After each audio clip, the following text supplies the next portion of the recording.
Très ravi de vous retrouver pour cette nouvelle session d'information. Mesdames, Messieurs, bonsoir. Voici les titres. Les consommateurs aussi ont droit à un service. Des normes existent en la matière et les qualiticiens y veillent. Les entreprises béninoises arrivent-elles à répondre à cette exigence? On en parle dans cette édition. La filière économique du livre se développe dans un environnement peu organisé au Bénin, une situation qui freine l'essor de l'industrie du livre, le constat dans ce journal. Sécuriser les données informatiques est un enjeu central pour toute entreprise et société. Les menaces sont multiples. Comment s'en prémunir et comment sécuriser les données informatiques? La réponse dans un instant.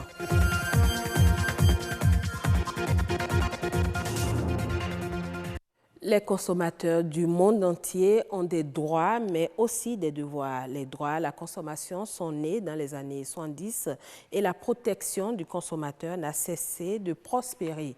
Robin Akrombessi, président d'association de consommateurs, nous rappelle nos droits et devoirs au micro d'Evra Danani et Émile Ronouvi. Les consommateurs de par le monde et particulièrement au Bénin ont 8 droits.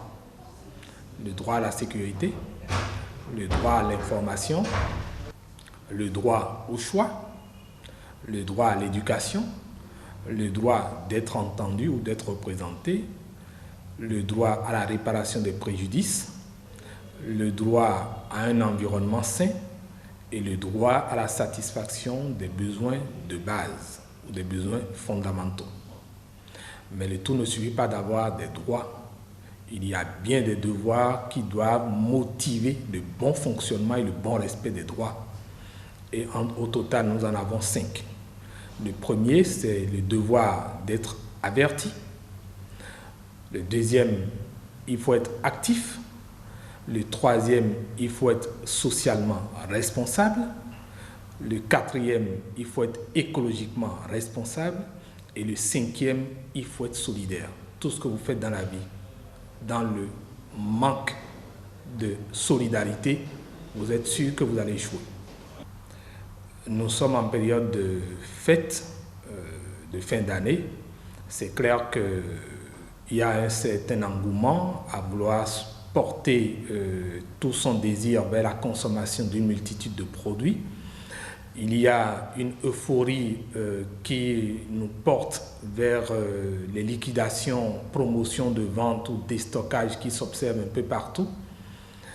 Et cela devient plus préoccupant lorsque la liquidation ou le déstockage concerne les produits agroalimentaires. J'ai coutume de dire que lorsqu'on vous offre en liquidation des produits ou des denrées agroalimentaires, c'est autant qu'on veut liquider votre ventre ou vous liquider vous-même. Sur le même registre, on parle à présent de la qualité des services. Les consommateurs y ont droit. Il existe des normes qui permettent aux qualiticiens de déterminer la capacité des fournisseurs à répondre aux besoins des usagers. Les clients sont désormais à l'affût de la qualité de ces services. Les entreprises béninoises répondent-elles à ces nouvelles exigences? La réponse dans ce reportage. L'accueil, ce n'est pas ça. On te laisse, il y a des gens qui manipulent même le portable, ils te laissent, ces gens, ils t'ignorent quoi, c'est comme tu n'existes pas. Des consommateurs de plus en plus exigeants. Voilà la réalité à prendre en compte aujourd'hui par les entreprises dans la fourniture des biens et services.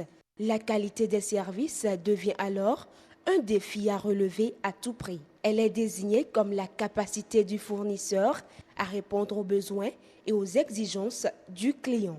Quand elle arrive à faire défaut, la réaction du client est loin d'être tendre.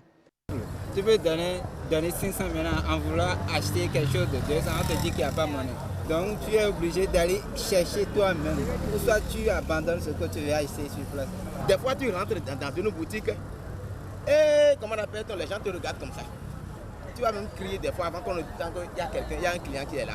La qualité d'un produit est un atout, mais elle ne suffit plus pour satisfaire le consommateur. Il faut l'accompagner d'une bonne qualité des services pour s'attirer la clientèle. Grâce à certaines normes, Les entreprises peuvent tendre vers une nette amélioration de la qualité des services. Aujourd'hui, on peut compter jusqu'à 1 200 000 entreprises certifiées sur la norme ISO 9001 dans le monde. À part cette norme-là, qui est orientée management, satisfaction client, et que nous avons aussi une norme béninoise de la qualité de l'accueil, que j'appelle Kawero. C'est une norme qui a été mise en place par l'Agence nationale de la normalisation et de contrôle de la qualité, qui est une norme qui est en train d'être connue petit à petit. Ce n'est pas encore très connu, mais petit à petit, les entreprises sont en train de s'approprier de cette norme-là, qu'on appelle Kawero, qui est Made in Benin.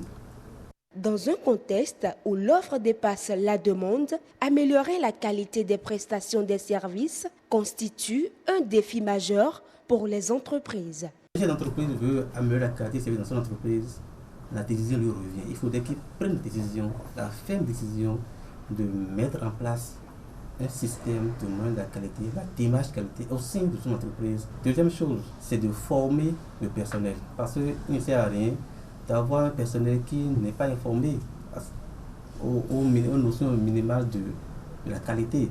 Selon les spécialistes, pour appréhender le degré de satisfaction du client, une entreprise doit avoir une boîte de suggestions ou un numéro client.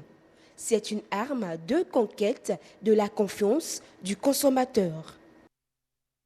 Chaque année, de nouveaux ouvrages paraissent au Bénin. La filière économique du livre, considérée comme la première industrie culturelle, se développe malheureusement dans un environnement peu organisé.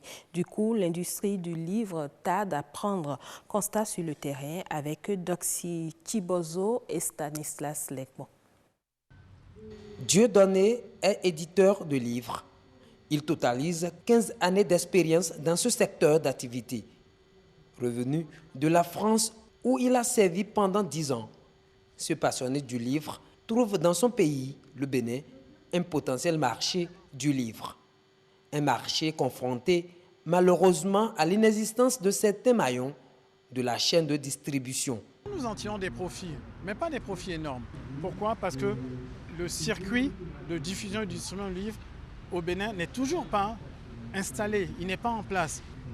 Ça commence par l'éditeur qui va produire le livre et le libraire en bout de chaîne qui va vendre le livre. Mais entre le libraire et l'éditeur, il y a ceux qu'on appelle les diffuseurs et les distributeurs de livres. Or, dans notre pays, ces deux maillons-là sont manquants, quasiment inexistants dans la chaîne du livre. Mais c'est vrai, pour qu'il y ait des diffuseurs et des distributeurs, il faut qu'il y ait un réseau important de libraires dans le pays. Les maux dont souffre le secteur du livre sont multiples et pourtant le monde littéraire ne cesse de croître. Ici, au Salon national du livre, on dénombre beaucoup de nouvelles parutions. Il y a beaucoup de personnes qui s'intéressent au marché, notamment de l'édition.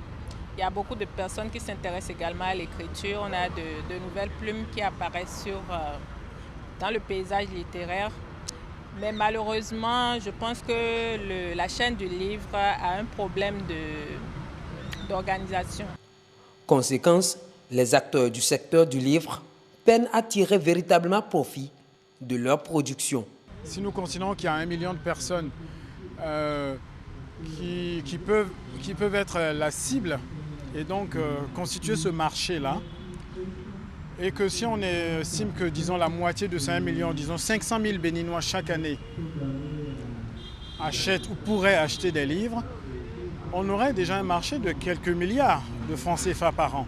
Ce n'est pas encore le cas. Très peu d'éditeurs vous diront qu'ils gagnent leur vie ou que le secteur, les choses fonctionnent avec les publications, leur production. Aujourd'hui, la restructuration du secteur s'impose. Cela semble être la porte de sortie. C'est un travail qui concerne aussi bien les acteurs de la chaîne du livre que les gouvernants qui doivent travailler à améliorer les choses en essayant notamment de mieux intéresser le public à la lecture et de mieux professionnaliser les différents métiers de la chaîne du livre. À quand la réorganisation du secteur? Aucune idée pour le moment. Mais selon certains, les maisons d'édition autorisées à produire les ouvrages scolaires s'en sortent mieux. Le piratage est devenu un véritable problème aussi bien pour les particuliers que pour les entreprises et les institutions publiques. La prise de certaines mesures s'avère donc indispensable pour se protéger des pertes de données, d'où la nécessité de sécuriser les données informatiques. Arthur Wendo pour les précisions. Les chevaux de Troie, eux, c'est comme une antenne que le pirate il place sur votre ordinateur. Les menaces sont multiples, alors que le système d'information d'une entreprise regorge des données cruciales, d'où la nécessité de sécuriser ces données informatiques. Parlons de sécurité informatique, c'est toute action technique, juridique, organisationnelle, humaine nécessaire, mise en œuvre pour empêcher la non-autorisation, la mauvaise utilisation, la modification et le détournement des données informatiques. Sécuriser les données informatiques au sein d'une entreprise, en fait, c'est toute la procédure qui est mise en œuvre, qui est adaptée au sein de l'entreprise en vue de garantir la confidentialité, l'inviolabilité et l'intégrité des informations clients et des informations internes, des informations propres à l'entreprise. Un pirate peut chercher à s'engouffrer dans un de ces points d'accès afin de toucher l'essentiel du système d'information. Il convient alors de protéger les données sensibles à l'aide de différentes solutions techniques. Le pirate, son but, ce n'est pas normalement de gagner.